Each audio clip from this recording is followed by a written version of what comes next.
Hi, friends. Welcome to Pieces Here, the daily series exploring the architects of enough.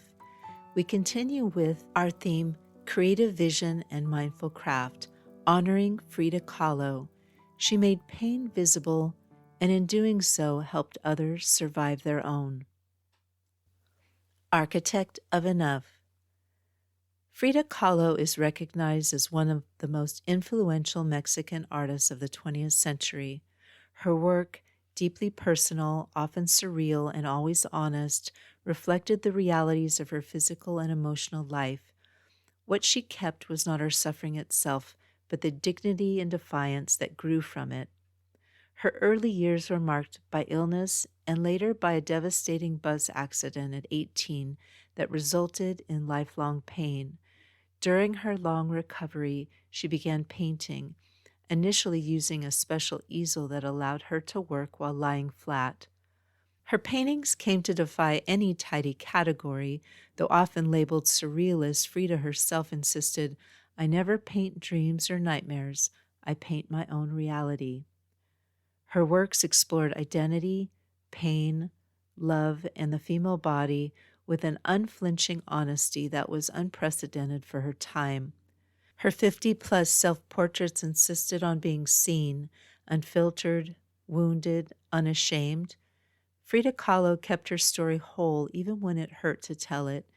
This radical honesty is the heart of her creative vision and her legacy of endurance. For those new to her work, the illustrated volume, Frida Kahlo, The Paintings, by Hayden Herrera, offers a thoughtful introduction to her art and context.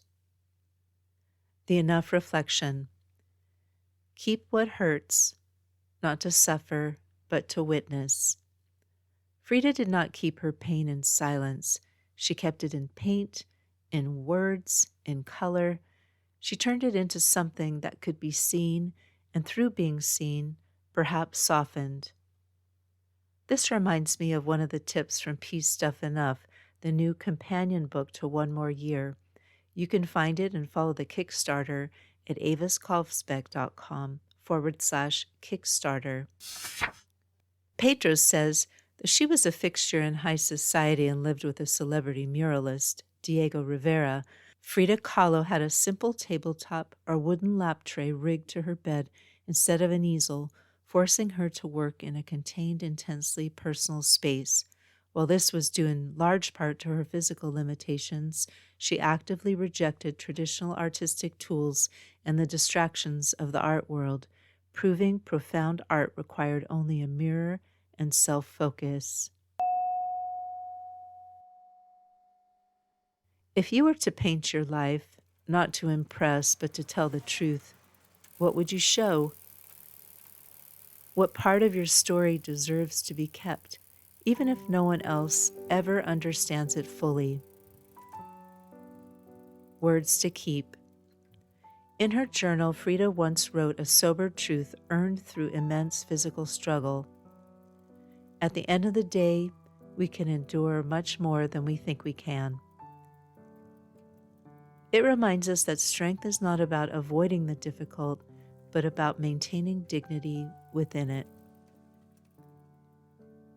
If this daily message has brought you peace, please take a moment to subscribe and share this episode with someone who needs it. That was the life and wisdom of our architect of enough for this episode. If their story has inspired you to seek your own path to less consumption and more contentment, then please step off the treadmill with me. Let's learn from the architects of enough and discover together that for our planet, for our community, and for ourselves, peace is here.